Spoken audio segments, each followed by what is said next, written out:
Emergency assistance, this is Trina. Well, we locked our baby in the car and people are judging us. I swear to God, I'm gonna break it! Do not break the window, you'll get glass on her. Sir, please tell your wife to relax. Everything is going to be okay. That's a man. Really?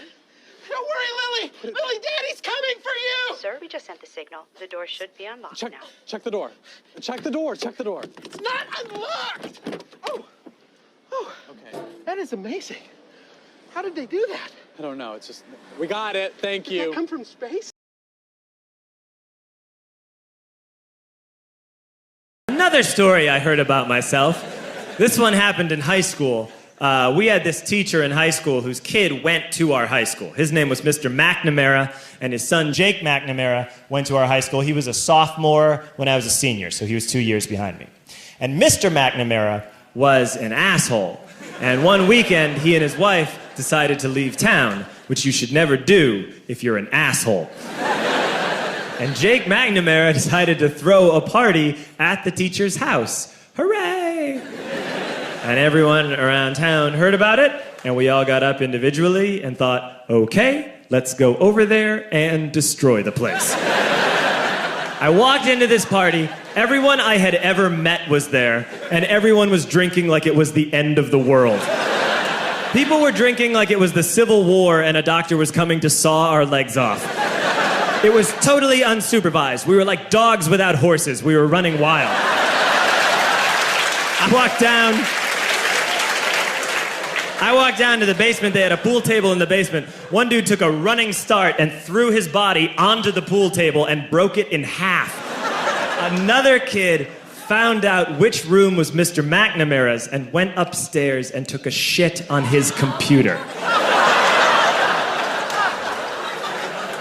So the party was going great. I'm standing in the basement and I'm holding a red cup. You've seen movies. And I'm standing there and I'm holding a red cup and I'm starting to black out. And I guess someone said like, something police. And in a brilliant moment of word association, I yelled, fuck the police! Fuck the police! And everyone else joined in. 100 drunk white children yelling, fuck the police. With the confidence of guys who have like already been to jail and aren't afraid of it anymore. You know, that like, I serve my nickel, you come and take me confidence. But white children. The reason someone had said something police was because the police were there. So a Chicago police officer walked down the stairs and got to the bottom in the basement and looked out over a sea of drunk toddlers yelling, fuck the police, in his face. And he was almost impressed. He was like, wow. And then he leaned into his walkie-talkie and went, get the paddy wagon. And my friend John, who is now a father, this man now has a baby, he grabbed a 40, smashed it on the ground and yelled, scatter! And everyone ran in a different direction. We all ran in different directions. It was like that scene in Ratatouille when the humans come in the kitchen and all the rats go in different ways. We all ran in different directions. I ran into the laundry room and I jumped up on the washing machine and I crawled out through a window into the backyard and now I'm running through the backyard and there was this big chain link fence and I thought, I've never climbed a fence that high before. And then I woke up at home.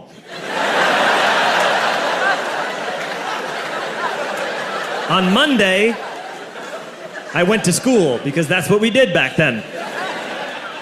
And I'm walking into the school building, and who do I see but Jake McNamara? And he says to me, hey, were you at my party on Saturday? And I said, no. You know, like a liar. And he said things got really out of hand. Someone broke the pool table. Someone took a shit on my dad's computer. But the worst thing, he says, the worst thing is that someone stole these old antique photos of my grandmother, and my parents are freaking out about it.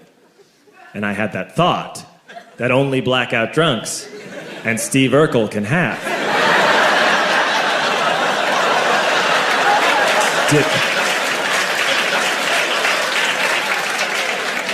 Did I do that?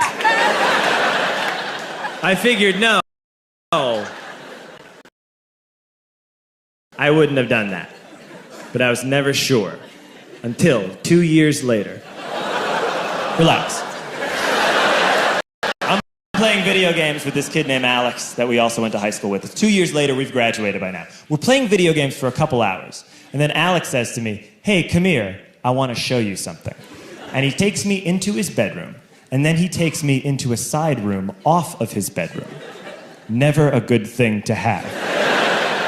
And he shows me a tiny room that is covered wall to wall in stolen antique photos from different people's parties over the years.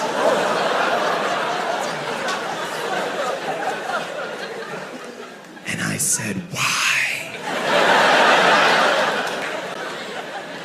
Why do you do this? And Alex said, because it's the one thing you can't replace.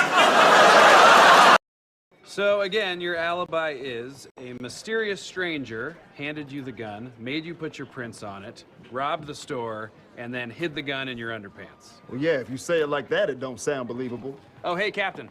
Did you get my report on the Finley murder? Yeah, I looked it over. Nice work. Good. Thanks, Dad. Why is everyone staring at me? You just called Captain Holt Dad. You said thanks, Dad. What? No, I didn't. I said thanks, man. Do you see me as a father figure, Peralta? No. If anything, I see you as a bother figure, because you're always... Enjoying the view down there, Noodle Boy.